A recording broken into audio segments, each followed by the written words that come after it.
Hi అండి. ఈరోజు story వచ్చేసి ఒక ఆత్మ చెప్పిన కథ. ఒకరోజు ఒక కోటీశ్వరుడి ఇల్లు చూసి ఎప్పటికైనా ఇటువంటి ఇల్లు కట్టాలి అని నిర్ణయించుకున్నాడు. లక్ష్య సాధన కోసం యవ్వనం నుండి చాలా కష్టపడ్డాను. రాత్రింబవళ్ళు కష్టపడ్డాను.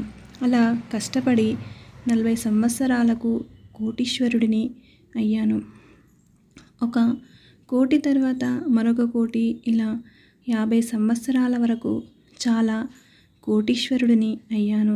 ఒకప్పుడు నేను చూసిన ఒక అందమైన భవనం లాంటి భవనాలను ఇప్పుడు నేను 2-3 కట్టించాను. ఎన్నో పొలాలు, ఫ్లాట్లు కొన్నాను. అయినా నాకు తృప్తి కలగలేదు. ఇంకా సంపాదన పైననే ఆశ ఉంది. నగరం నడి ఒడ్డున ఇంద్రభవనం లాంటి ఇల్లుని కట్టించి అందులో దేశ విదేశాలలో ఎంతో ప్రాముఖ్యత కలిగిన వస్తువులను ఇంటిలో అమర్చి ఘనంగా గృహ ప్రవేశాన్ని చేసి అతిథులను ఆహ్వానించి వారికి విందు భోజనాలను పెట్టాడు. ఔరా అని బంధువులంతా ఆశ్చర్యపోయారు. అలా ఇక అలసిపోయాను అని కాస్త నడుము వాల్చాను. భార్య పిల్లలు ఎంతో సంతోషంగా ఉన్నారు. ఇంటి ప్రత్యేకతలు చూసి వచ్చిన అతిథుల కామెంట్లు, ఖర్చు పెట్టిన డబ్బు గురించి స్నేహితులతో ఆనందంగా మాట్లాడుతున్నారు. ఈరోజు నాకు హాయిగా నిద్రపోవాలి అనిపించింది.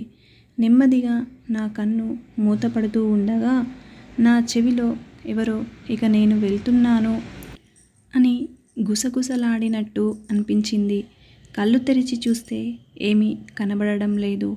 అంతా చీకటిగా ఉంది. భయంతో ఎవరది అని అడిగాను. నా గొంతు నాకే వినిపించినట్లు అయ్యింది. నేను నీ ఆత్మను, ఇక వెళ్ళొస్తాను అని నాకు ఒక ధ్వని వినిపించింది. నాకు ఎంతో కంగారు, భయం వేసింది. భయంతోనే అడిగాను, అదేంటి నువ్వు వెళ్ళిపోతే నేను చచ్చిపోతాను కదా అన్నాను నా ఆత్మను. వద్దు, వెళ్ళకు. చూడు, ఒకసారి నేను సంపాదించిన ఈ ఆస్తి వంక చూడు. ఈ ఇంద్రభవనం లాంటి ఇల్లుని చూడు. ఇదంతా ఎవరి కోసం? నువ్వు సుఖంగా ఉండాలని కదా, నీ సంతోషం కోసమే కదా నేను కట్టించాను. ఇక విశ్రాంతి తీసుకుందామన్న సమయంలో నువ్వు ఇలా వెళ్ళిపోతే ఎలా? ఉండు, నువ్వు ఎక్కడికి వెళ్ళకు. నాలోనే ఉండు. ఈ ఆస్తినంతా అనుభవించు సుఖంగా అన్నాను. అప్పుడు ఆత్మ అంది, అనుభవించాలా? ఎలా? నీకు ఒళ్ళంతా షుగర్ కాబట్టి తీపి పదార్థాలు తినలేవు. నీకు బీపీ కాబట్టి ఉప్పు కారాలు తినలేవు. ఇక గ్యాసు, అల్సరు అవి ఎలాగో ఉండనే ఉన్నాయి. నాకు ఇష్టమైనవి ఏవీ తినలేను. ఎందుకంటే నీ శరీరం అరిగించుకోలేదు కాబట్టి. అసలు నీ శరీరం ఇప్పుడు తల నుండి పాదాల వరకు ఒక రోగాల పుట్ట. అడుగు తీసి అడుగు వేయడానికి నువ్వు ఎంత ఆయాసపడతావో అది మన ఇద్దరికీ తెలుసు.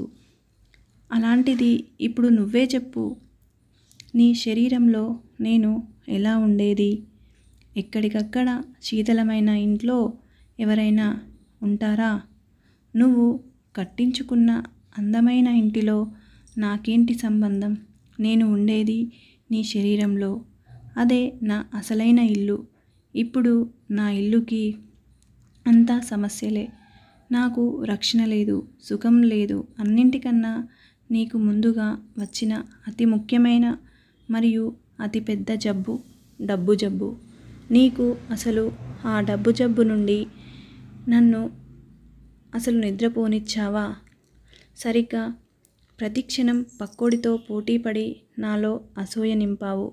ఇంకొకడిని అణగదొక్కడానికి నాతో కుట్రలు చేయించావు. ఎన్నిసార్లు నన్ను పగ ద్వేషాలతో రగిలిపోయేలా, ఈర్ష్యతో కుళ్ళిపోయేలా చేశావో గుర్తుకు తెచ్చుకో. రోగాలు చుట్టుముడుతున్నా ఏనాడైనా నన్ను పట్టించుకున్నావా? ఏమన్నా అంటే హాస్పిటల్కి వెళ్ళడం, టాబ్లెట్లు వేసుకోవడం. ఇది కాకుండా యోగా, మెడిటేషన్, ఎక్సర్సైజ్, వాకింగ్ మరియు మనసుకి ఎంతో ప్రశాంతతను కలిగించేటటువంటి విషయమైన పక్కవారికి సహాయం చేయడం లాంటివి ఎప్పుడైనా చేశావా?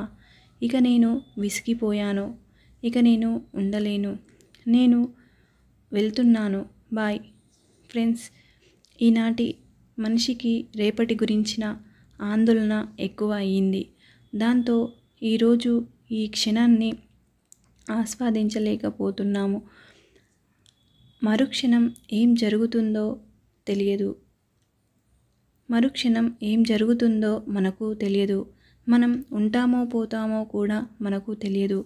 అయినా కూడా రేపటి గురించి విపరీతమైన ఆందోళన పడుతూ ఉంటాం. అలా పడుతూ నేడు మన చేతిలో ఉన్న ఈ క్షణాన్ని ఆస్వాదించలేకపోతున్నాము.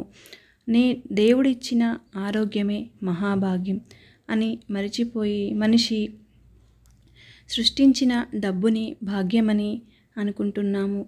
ఒక విధంగా చెప్పాలంటే రోగాలకు రమ్మని పలికి వాటిని నయం చేసుకోవడానికి ఖర్చు పెట్టాల్సిన డబ్బు కోసం సంపాదిస్తున్నాము.